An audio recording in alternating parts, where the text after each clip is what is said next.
नमस्ते दोस्तों, आज की इस कहानी में आपका स्वागत है। मैंने कभी सोचा भी नहीं था कि स्कूल से घर लौटने पर मुझे ऐसा नजारा देखने को मिलेगा। मुझे लगा था कि घर पर सिर्फ मैं अकेला ही रहूंगा, लेकिन जो मैंने अपनी सौतेली माँ के कमरे के थोड़े खुले दरवाजे के पीछे जो देखा, उसने मुझे हैरान कर दिया। वो पल इतना अंतरंग और नियंत्रण से बाहर था कि मेरी पूरी दुनिया एक पल में बदल गई। इसके बाद जो हुआ, उसने हमारे बीच सब कुछ बदल दिया, कुछ ऐसा जो हम दोनों कभी नहीं भुला सकते। तो दोस्तों, साथ बने रहिएगा, क्योंकि मैं आपको बताऊंगा कि यह सब कैसे एक ऐसी रात में तब्दील हो गया जिसे मैं कभी नहीं भूलूंगा।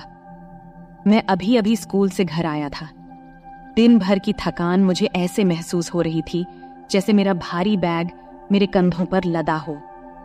घर में अजीब सी खामोशी थी, बस फ्रिज की हल्की सी आवाज गूंज रही थी। देर दोपहर की सुनहरी धूप फर्श पर लंबी किरणें बिखेर रही थी और सब कुछ शांत सुकून भरा लग रहा था। ऐसा लग रहा था कि जैसे मैं बिल्कुल अकेला हूं। फिर मैंने अपना बैग सोफे पर फेंक दिया, ये सोचते हुए कि पहले कुछ खाऊंगा और फिर थोड़ी देर आराम करूंगा, इससे पहले कि कोई और घर आता। जैसे ही मैं रसोई की ओर बढ़ा, एक आवाज ने मेरा ध्यान खींच लिया। एक धीमी आवाज, लेकिन साफ सुनाई दे रही थी। फिर मैं एक पल के लिए रुक गया, समझ नहीं पा रहा था कि मैं क्या सुन रहा हूं। वो आवाज धीमी थी, जैसे कोई हल्की सी गुनगुनाहट या फुसफुसाहट, लेकिन उसमें कुछ अलग था, कुछ अंतरंग, प्रभावित करने वाला। फिर मैंने और ध्यान से सुना, यह जानने की कोशिश करते हुए कि यह आवाज कहां से आ रही थी। वो आवाज बहुत तेज नहीं थी, लेकिन उसमें कुछ ऐसा था जिसने मुझे बेचैन कर दिया। धीरे धीरे संभलते हुए मैंने हॉल में कदम रखा। मेरे पैर फर्श पर कोई आवाज नहीं कर रहे थे। जैसे मैं आवाज की दिशा के पास पहुंचा, तब मेरी सौतेली माँ के कमरे का दरवाजा थोड़ा खुला हुआ था। बस इतना खुला था कि मुझे बिस्तर का किनारा और उससे आगे का एक हिस्सा दिखाई दे रहा था। मुझे नहीं देखना चाहिए था, ये मुझे पता था कि नहीं देखना चाहिए था, लेकिन कुछ मुझे उस दरवाजे की ओर खींचे जा रहा था। मेरी जानने की इच्छा मुझे मजबूर कर रही थी। फिर मैं थोड़ा और झुककर दरवाजे के उस छोटे से दरार से झांका। तभी मैंने देखा कि मेरी सौतेली माँ बिस्तर पर लेटी हुई थी। उसकी पीठ थोड़ी मुड़ी हुई थी, उसकी आंखें बंद थीं और वो पूरी तरह से आनंद में डूबी हुई थी। एक पल के लिए मैं हिल भी नहीं पाया। मैं वहीं खड़ा रहा, मेरी सांसें रुक सी गईं, जैसे मैं जो देख रहा था उसे समझने की कोशिश कर रहा था। वो खुद को छू रही थी, उसकी उंगलियां धीरे धीरे और बिना रुके एक लय से हिल रही थी और उसकी धीमी धीमी कराहें उसके होंठों से निकल रही थी। यह दृश्य मेरे भीतर के गहराई तक उतर गया, कुछ ऐसा जो मैंने पहले कभी महसूस नहीं किया था।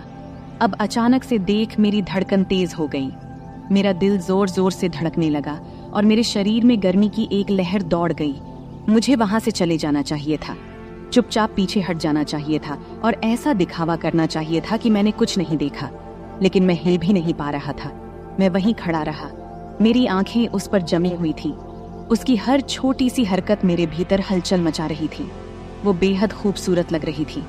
उस पल में उसकी हरकतें इतनी सहज, प्राकृतिक और खूबसूरत लग रही थीं। थोड़ी देर बाद मैंने सोचा, अब मुझे हट जाना चाहिए। तब जैसे ही मैं पीछे हटने वाला था, उसने अपनी आंखें खोल दी। एक पल के लिए मुझे लगा कि मैं पकड़ा गया हूं, लेकिन उसने कोई प्रतिक्रिया नहीं दी। उसने बस मुझे देखा। उसकी नजरें नरम थीं, जैसे बुलावा दे रही हूं। उसमें न कोई गुस्सा था और न कोई हैरानी, बस एक धीमी सी मुस्कान जो मुझे और भी बेचैन कर रही थी। फिर उसने धीरे से कहा, अंदर आओ। उसकी आवाज धीमी और गर्म थी और एक पल के लिए मुझे लगा कि मैंने इसे सुना ही नहीं। लेकिन जब मैं हिला नहीं, तो उसने फिर से मुस्कुराते हुए थोड़ी जोर से कहा, अंदर आओ। उस वक्त मेरे पैर खुद ब खुद हिलने लगे, मुझे कमरे में लेकर जा रहे थे। हर कदम के साथ मेरा दिल तेजी से धड़क रहा था। एक अजीब सी डर और उत्साह की भावना मेरे अंदर घूम रही थी। और जब मैं आखिरकार बिस्तर के पास पहुंचा, उसे नीचे से देखा, तो मैंने अपने बीच की उस खिंचाव को महसूस किया जैसे हवा में कुछ भारी हो।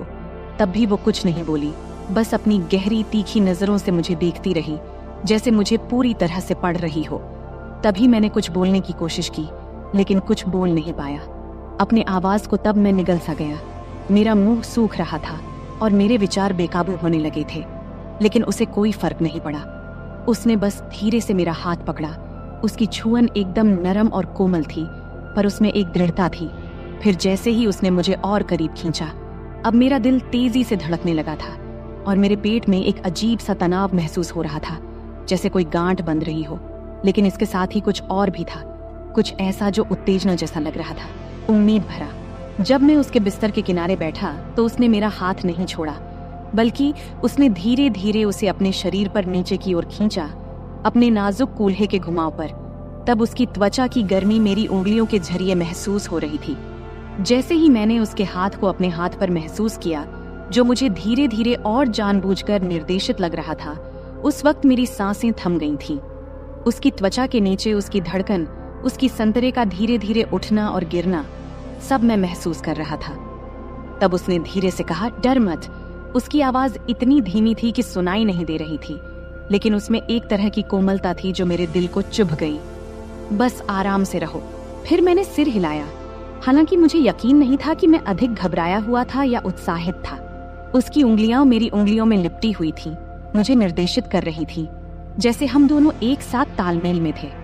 हर स्पर्श से मेरे शरीर में बिजली की तरह झटका लगता और मैं महसूस कर रहा था कि हमारे बीच का जुड़ाव हर गुजरते पल के साथ और गहरा होता जा रहा था। ये केवल शारीरिक नहीं था, ये कुछ और था, कुछ अंतरंग जो एकदम रियल था। वो पल खींचते चले गए, बाहरी दुनिया फीकी पड़ती गई और बस हम दोनों इस कमरे में रह गए। कुछ ऐसा दे ले रहे थे जो मना था, लेकिन फिर भी सही लग रहा था। समय धीमा हो गया था, हर सांस, हर स्पर्श एक युग की तरह लग रहा था। जैसे जैसे हमारे बीच की बेचैनी चरम पर पहुंचने लगी, उसने मुझे और करीब खींच लिया। उसका शरीर मेरे शरीर से सट गया। तब मैं उसकी त्वचा की गर्मी, उसकी सांसों की गर्मी अपने गले पर महसूस कर रहा था। उसके होंठ हल्के से मेरे कान के पास से गुजरे और उसने फिर से धीरे से फुसफुसाया। उसकी आवाज नरम और हल्की थी। यहीं रहो, उसने धीरे से कहा। उसकी आवाज में एक शांत आग्रह था जिसने मेरा दिल धड़कना बंद कर दिया। मत जाओ। यह सब सुन मैं चाहकर भी नहीं जा सकता था। हमारे बीच का खिंचाव बहुत गहरा था, जुड़ाव बहुत मजबूत था। हम इस पल में बंध गए थे और बाकी सब कुछ साधारण से परे था। मैं धीरे से उसकी ओर झुका। मेरे होंठ उसके होंठों से कुछ इंच की दूरी पर थे। उसकी सांसों की गर्मी मेरी त्वचा पर महसूस हो रही थी। समय जैसे रुक सा गया था, दुनिया ने जैसे अपनी सांस रोक रखी हो, क्योंकि हम दोनों एक ऐसी चीज के किनारे पर थे जिसे हम दोनों नकार नहीं सकते थे। हमारे बीच की हवा उम्मीद से भारी थी और उस खिंचाव ने मेरी पूरे शरीर में सिहरन पैदा कर दी थी। फिर जब मुझे लगा कि अब यह पल टूट जाएगा, तभी उसने मेरी ओर झुककर अपने होंठ मेरे होंठों से हल्के से छुआ दिया। उस हल्के से स्पर्श ने मेरे अंदर फिर से गर्मी की लहर दौड़ा दी। शुरुआत में यह हल्का था, जैसे हम दोनों इसे महसूस कर रहे हों, लेकिन फिर यह गहरा हो गया। उसके होंठ मेरे होंठों पर और मजबूती से दबे। उसका हाथ अभी भी मेरा मार्गदर्शन कर रहा था, मुझे दिखा रहा था कि वह क्या चाहती थी और हम दोनों क्या चाहते थे। वह चुंबन धीमा, कोमल था। उसमें एक ऐसी चाहत थी जो केवल हम ही समझ सकते थे। ऐसा लग रहा था जैसे हम दोनों ने जो कुछ भी दबा रखा था, वह उसी पल में बह रहा हो। हर स्पर्श, हर सांस, हर धड़कन एक साथ टूटते जा रहे थे, जैसे हम आखिरकार उस बेचैनी के सामने झुक गए थे जो हम दोनों के बीच बन रही थी। हम यूं ही एक दूसरे में लिपटे हुए बहुत देर तक रहे। बाहर की दुनिया भूल ही गए थे। मैं महसूस कर सकता था कि उसका शरीर हल्का सा कांप भी रहा था और उसकी धीमी सांसों की आवाज हमारे बीच की हवा में गूंज रही थी। आखिरकार वह थोड़ा पीछे हटी। तब उसका माथा मेरे माथे से टकरा रहा था। उसकी आंखें आधे बंद थीं, आधे खुली थीं, जैसे वह अपनी सांसें संभाल रही हो। तब मैंने उसके होंठों पर एक हल्की सी मुस्कान देखा, जिसमें एक तरह की संतुष्टि थी जिसने मेरे दिल को खुशी से भर दिया था। तुम ठीक हो? उसने धीरे से पूछा। उसकी आवाज मुश्किल से सुनाई दे रही थी, लेकिन उसमें एक ऐसी कोमलता थी जिसने मुझे सुरक्षित और अपनापन महसूस कराया। मैंने हाँ सिर हिलाया, क्योंकि शब्द मेरे मुंह से नहीं निकल रहे थे। वह फिर से मुस्कुराई। उसकी उंगलियां मेरे बालों के बीच हल्के से गुजरते हुए उसने एक बार फिर मेरी ओर झुककर मेरे गाल पर हल्के से अपने होंठ छुआ दिए और फिर पूरी तरह से पीछे हट गई। कमरे में अब एक गर्म, शांत माहौल था। जो तनाव पहले था, वह अब एक कोमल, चमकदार संतुष्टि में बदल गया था। हम दोनों ने काफी देर तक कुछ नहीं कहा, बस यूं ही बैठे रहे। हमारी सांसें धीरे धीरे सामान्य हो रही थीं। हमारे बीच की गर्मी अब कुछ और नरम, अधिक अंतरंग हो गई थी। फिर उसने अपना सिर मेरे कंधे पर रख दिया और मैंने अपना हाथ उसके चारों ओर लपेट लिया और उसे करीब खींच लिया, जैसे हम इस धीमी ढलती रोशनी में बैठे थे। घर की हल्की फुल्की आवाजें हमें घेर रही थीं। जो कुछ भी हमारे बीच था वह नया, नाजुक और पूरी तरह से अचानक ही हुआ था। लेकिन उस पल में इन सब का कोई मतलब नहीं था। बस इतना ही मायने रखता था कि हम यहाँ थे, कुछ ऐसा लेन देन कर रहे थे जो बेहद खास लग रहा था, कुछ ऐसा जो किसी भी कल्पना से परे था। और फिलहाल इतना ही काफी था। इस सब से हम दोनों के बीच की खामोशी धीरे धीरे कम हो रही थी। उधर खिड़की से छनछनाती आ रही धूप अब हल्की होने लगी थी। कमरे में एक नरम सुनहरी चमक बिखर रही थी, लेकिन अंदर हर चीज में एक अदृश्य ऊर्जा भरी हुई थी। जो कुछ भी अभी हुआ था उसकी गहराई वातावरण में बनी हुई थी, और भले ही हम दोनों में से कोई कुछ बोल नहीं रहा था, लेकिन ऐसा लग रहा था मानो हम दोनों किसी ऐसे पल का इंतजार कर रहे थे जो अभी तक पूरी तरह से वह हुआ ही नहीं हो। मैं महसूस कर सकता था कि उसका शरीर मेरे मुकाबले थोड़ा आराम करने लगा था, लेकिन जिस तरह से वह मुझसे और करीब आ रही थी, उसका हाथ धीरे धीरे मेरे सीने पर टिका हुआ था। ये साफ था कि हमारे बीच जो भी शुरू हुआ था वह अभी खत्म नहीं हुआ था। मेरा दिल अभी भी तेजी से धड़क रहा था। एक अजीब सी उत्तेजना और घबराहट मेरे भीतर दौड़ रही थी। उसकी उपस्थिति का हर हिस्सा मेरी चेतना पर हावी था। उसकी धीमी सांसें, उसकी त्वचा की गर्मी जो मेरी त्वचा के संपर्क में थी, और उसके परफ्यूम की हल्की खुशबू जो अभी भी हवा में बसी हुई थी। तभी उसने हल्के से अपना सिर घुमाया, तब उसके होंठ मेरे गले के पास हल्के से छू गए, जिससे मेरे शरीर में सनसनी दौड़ गई। वह स्पर्श हल्का था, मानो मैं वहां था ही नहीं, लेकिन उसने मेरे भीतर कुछ जगह सा दिया, एक धीमी जलती हुई चाहत। मैंने कुछ पल के लिए अपनी आंखें बंद कियां, फिर उस एहसास को अपने भीतर समाने दिया। फिर मैंने उसकी ओर देखा, तब उसकी आंखें मेरी आंखों से मिलीं, और इस बार उसकी निगाह में कुछ अलग था, कुछ गहरा, अधिक तीव्र। पहले की नरमी अभी भी वहां थी, लेकिन उसके नीचे एक भूख छिपी हुई थी जो मेरी ही तरह महसूस हो रही थी। उसने एक शब्द भी नहीं कहा, लेकिन जिस तरह से उसकी उंगलियां मेरी शरीर पर हल्के हल्के घेरे बना रही थीं, उसने मुझे सब कुछ बता दिया। फिर मैंने आगे बढ़कर उसके होंठों को फिर से छुआ, लेकिन इस बार कोई हिचकिचाहट नहीं थी, कोई सीमाओं को परखने की कोशिश नहीं थी। यह चुंबन गहरा था, अधिक तीव्र, मानो वह चाहत जो हम दोनों ने अब तक रोकी हुई थी आखिरकार बाहर निकल आई थी। उसकी उंगलियां भी मेरे सीने पर सरकने लगीं। फिर उसकी उंगलियां मेरी शर्ट के कपड़े में कस गईं, जैसे वह मुझे और करीब खींच रही हो, और मैं महसूस कर सकता था कि उसका शरीर मेरे खिलाफ प्रतिक्रिया दे रहा था। उसकी हल्की सी मोहकता मेरे होश उड़ा रही थी। ये पल जितना रोक रहा था, उतना ही अधिक नशा भी चढ़ा रहा था।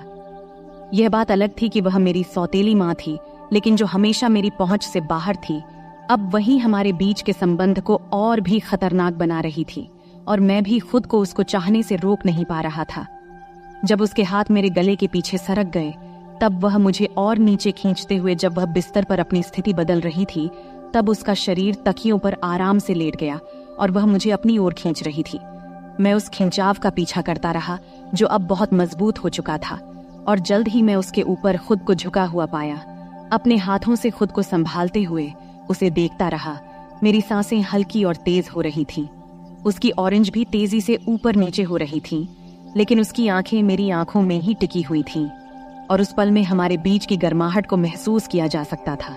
फिर उसने अपना हाथ ऊपर उठाया, हल्के से मेरे बॉडी की रेखा को छुआ, फिर उसने मुझे नीचे खींचा। तब हमारे होंठ एक और गर्मजोशी भरे चुंबन से मिल गए। इस बार उसके हाथ आजाद घूम रहे थे, मेरी पीठ, मेरे कंधे, हर जगह का पता लगाते हुए मुझे और करीब खींच रहे थे, जब तक कि हमारे बीच अब कोई दूरी नहीं बची थी। उसके शरीर की गर्मी मुझे जला रही थी, और मैं उसके दिल की धड़कन महसूस कर सकता था जो मेरी ही तरह तेजी से धड़क रही थी, जो मेरे लिए धड़क रही थी। तब मैंने अपना हाथ उसकी कमर पर नीचे की ओर सरकाया, उसकी त्वचा की नरमाहट को अपनी उंगलियों के नीचे महसूस किया, और जब मैंने उसकी शर्ट के किनारे पर पहुंचकर थोड़ी देर के लिए रुका, यह सोचकर कि कहीं मैं कोई सीमा पार तो नहीं कर रहा हूं, लेकिन उसने खुद को तब भी नहीं रोका, बल्कि उसने हल्का सा अपनी पीठ को मोड़ा, स्पर्श को और उत्साहित करते हुए। उसका शरीर मेरे शरीर की ओर प्रतिक्रिया दे रहा था, जिससे उसका कोई संदेह नहीं रहा था कि वह क्या चाहती थी। जब मेरी उंगलियां कपड़े के नीचे सरक गईं और जब मैंने उसकी त्वचा की गर्माहट पर हाथ रखा, तो मैंने उसकी हल्की सी आहट सुनी, एक आवाज जिसने मेरे भीतर एक नई गर्माहट भर दी। तब उसके हाथ मेरे बालों में उलझ गए। मुझे और करीब खींचते हुए उसने चुंबन को और गहरा किया। उसके होंठ थोड़े खुले थे मुझे अंदर बुलाने के लिए। उसकी स्वाद मादक थी और मैं उसके शरीर में बसी हुई तानव को देख सकता था। जिस तरह से वह मेरे नीचे हिल रही थी, उसके हर स्पर्श में एक ऐसी तीव्रता थी कि अब और कुछ सोचना असंभव हो गया था। हम अब एक दूसरे में पूरी तरह खो चुके थे। हमारे बीच की हर दीवार गिर रही थी, जैसे हम उस चाहत को पूरा कर रहे थे जो आग इतने समय से सतह के नीचे सुलग रही थी। अब वापसी का कोई रास्ता नहीं था। इस एहसास का भार वातावरण में था, लेकिन हम में से किसी ने इसकी परवाह नहीं किया। केवल यह पल, यह जुड़ाव और ये अटूट खिंचाव जो हमें एक दूसरे की ओर खींच रहा था, यही अब मायने रखता था। उसके हाथ हर जगह थे, मेरे कंधों, बाजुओं और सीने की रेखाओं को महसूस कर रहे थे, मानो वह मुझसे भर नहीं पा रही थी। और मैं भी वैसा ही महसूस कर रहा था। जितना मैं उसे छूता उतना ही मैं उसे और चाहता, और इस सब की तीव्रता लगभग असहनीय हो रही थी। ऐसा लग रहा था जैसे हम बहुत समय से खुद को रोक रहे थे, और अब जब दरवाजे खुल गए थे तो हमें बहा ले जाने वाली इस बाढ़ को रोकने का कोई तरीका नहीं था। उसने मेरे होंठों पर हल्की सी आह भरी, उसकी उंगलियां मेरे बालों में कस गईं और उसने अपना शरीर मेरे खिलाफ दबाया। और फिर उसकी उस आहट से मेरे भीतर एक नई चाहत की लहर दौड़ गई। मैं भी उससे भर नहीं पा रहा था। उसकी महक, उसका स्वाद और उसके शरीर का एहसास मेरे नीचे था। मेरे शरीर का हर हिस्सा जल रहा था और मैं जानता था कि अब कोई वापसी नहीं थी। अब इस पल के बाद तो बिल्कुल नहीं। फिर मैंने पल भर के लिए खुद को पीछे खींचा, उसकी आंखों में देखा, जैसे मुझे यह सुनिश्चित करना था कि वह अभी भी मेरे साथ है या नहीं। तब मैंने उसकी आंखों में देखा, वह मुझे उतना ही चाहती है जितना कि मैं चाहता था। लेकिन उसकी आंखों में जो दिखा, उसने मुझे सब कुछ बता दिया। वहां कोई झिझक नहीं थी, कोई दूसरा विचार नहीं था। बस वही जलती हुई भूख जो शुरुआत से ही थी, मुझे आगे बढ़ने के लिए प्रेरित कर रही थी। बिना कुछ कहे उसने फिर से मेरा हाथ थामा। उसकी उंगलियां मेरी शर्ट के सामने कस गईं। फिर मुझे अपने पास खींच लिया। उसकी हल्की सी जल्दबाजी, और जब हमारे होंठ फिर से मिले तो मैंने खुद को पूरी तरह से इस पल में खो दिया। हर संदेह, हर डर को छोड़ते हुए और उस चाहत को पूरा करते हुए जो हमारे बीच तब से बन रही थी जब से मैं उस कमरे में आया था। हमारे बीच की तनातनी बिजली की तरह थी। हर स्पर्श, हर चुंबन हमें उस सीमा के और करीब धकेल रहे थे। उसका शरीर मेरे नीचे हिल रहा था। उसके हाथ मेरी त्वचा पर घूम रहे थे, जैसे वह मुझसे भर नहीं पा रही थी, और उसकी सांसों की आवाज कमरे में गूंज रही थी, मुझे और भी ज्यादा पागल कर रही थी। अब हम पूरी तरह से एक दूसरे में खो गए थे, उस जुनून में उलझे हुए थे जिसने हमें पूरी तरह से अपने कब्जे में ले लिया था, और अब कोई वापसी नहीं थी। तब मैंने उसकी उंगलियों को अपने सीने पर महसूस किया। उसका स्पर्श मेरे शरीर में सनसनी पैदा कर रहा था, जैसे वह मुझे और करीब खींच रही हो। फिर भी उसका शरीर मेरे नीचे तनाव से भरा हुआ था, जैसे और चाहने की गुहार कर रहा हो, और मैंने उसे वह सब दिया।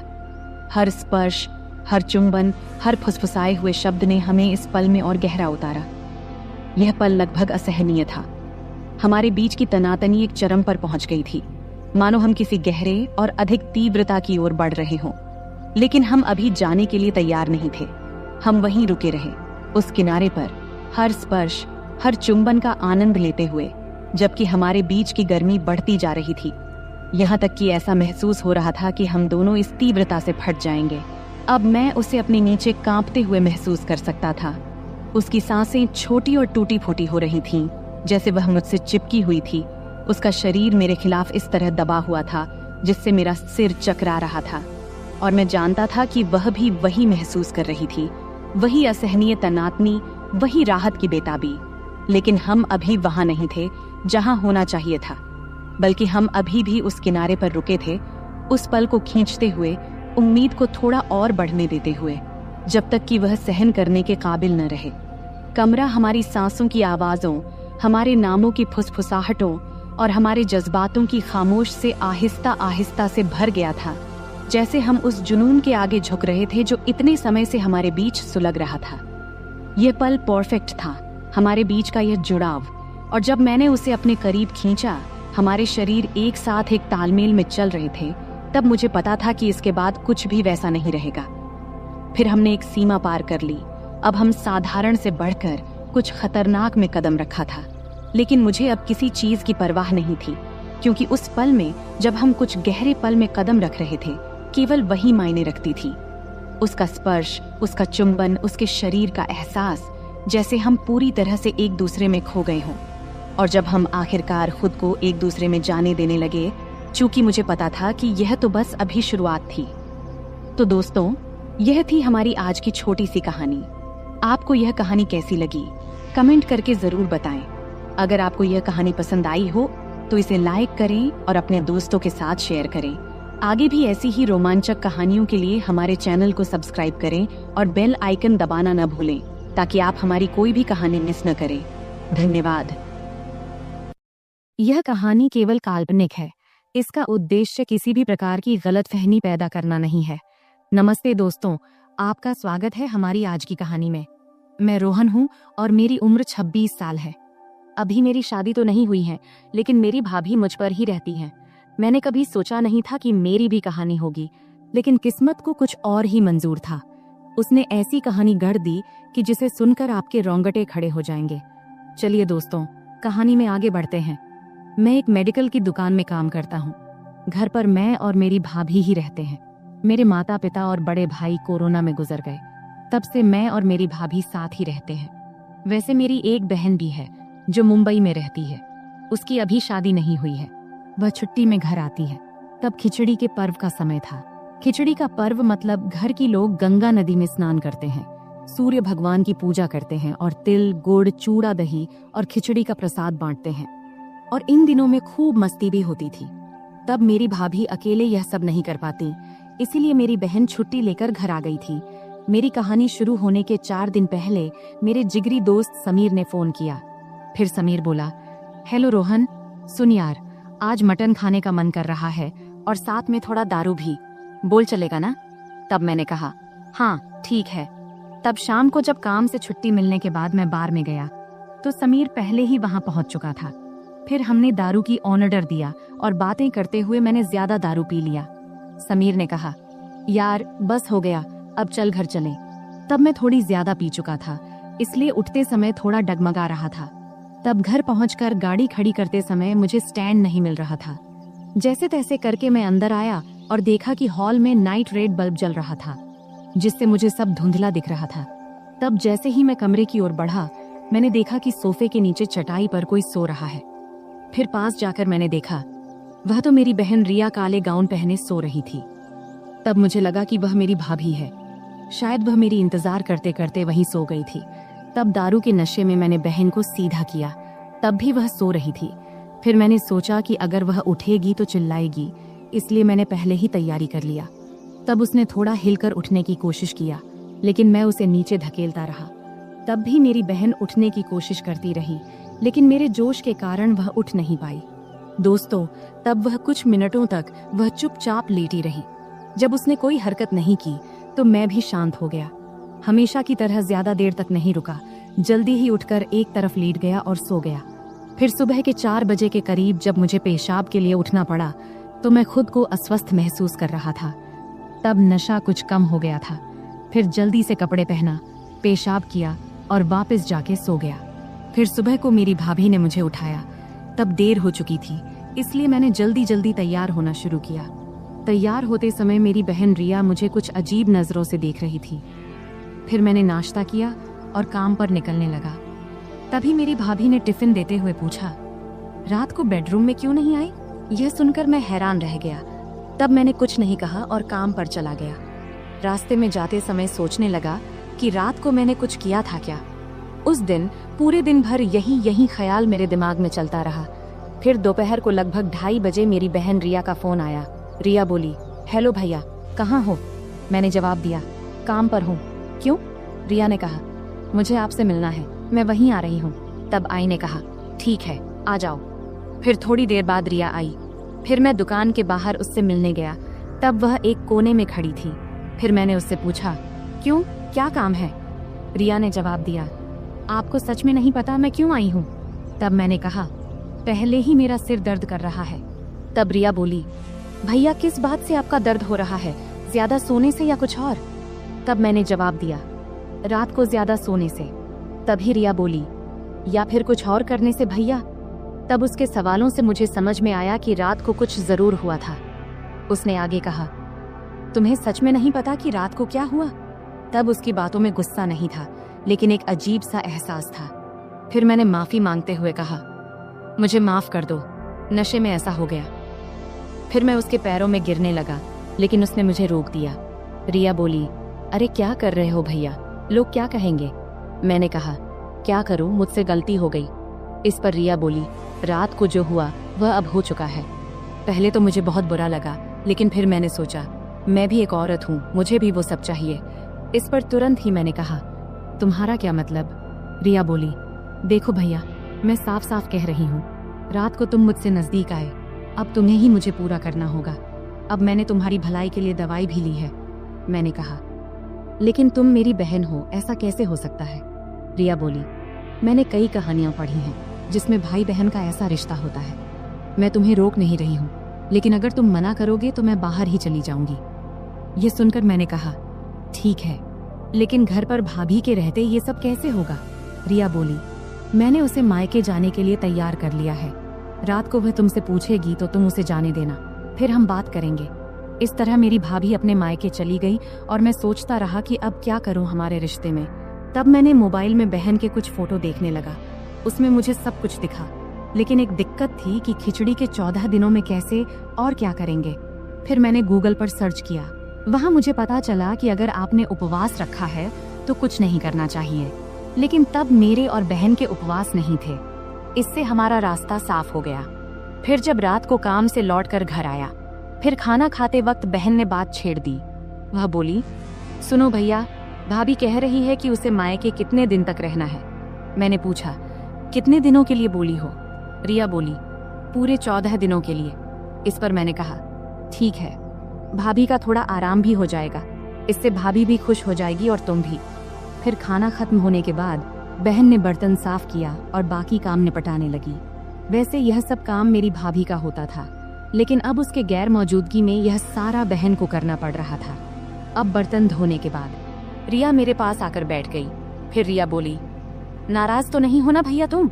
मैंने कहा, नहीं नहीं, पहले मुझे गलत लगा, लेकिन बाद में सोचा कि अगर तुम तैयार हो तो मुझे क्या दिक्कत होगी। रिया बोली, तो आज रात? मैंने कहा, ठीक है, आज रात ही बात कर लेता हूँ ताकि तुम भी आराम से रहो और मैं भी। तब हम दोनों ने सारे काम निपटाकर टीवी देखने बैठ गए। तभी रिया ने मुझे एक प्यारी सी मुस्कान दी और अंदर चली गई। तब मैंने अपने मन में कहा, अब रिया नहीं मानेगी, आज की रात बच्चे की जान लेके ही मानेगी। तब कुछ देर तक तो मैं वही बैठा रहा और रिया के बारे में सोचता रहा। फिर उठा और कमरे में चला गया। कमरे में घुसते ही एक सुखद गुलाबों जैसी खुशबू आई। तब माहौल बहुत अच्छा बना हुआ था। मैं बेडरूम में गया तो देखा कि बहन लाल रंग की साड़ी पहने हुई थी। तब वह बहुत सुंदर लग रही थी। तब मैं उसके पास गया, फिर हमारी आंखें मिलीं और हम दोनों थोड़े परेशान हो गए। तभी रिया बोली, अरे धीरे। मैंने कहा, इतनी मेहनत तो भाभी ने भी नहीं की थी जितनी तुम मर रही हो। फिर हम लगभग 15 मिनट तक इसी तरह बातें करते रहे। फिर मैंने उसे लिटा दिया।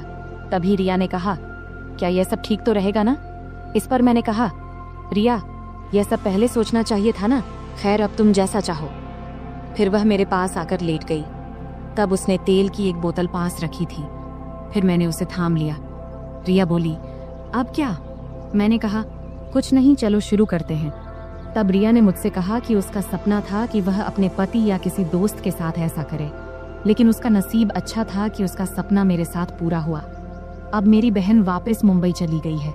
अब जब भी पर्व त्योहार आता है तो पर्व के बहाने से वह मेरे पास आ जाती है। अब तो मेरी भाभी भी गर्भवती हो गई है और रिया ने इस समय उनकी बहुत मदद की है। वह भी एक अलग ही कहानी है, फिर कभी सुनाएंगे। तो दोस्तों, यह थी हमारी आज की छोटी सी कहानी। आपको यह कहानी कैसी लगी कमेंट करके जरूर बताएं।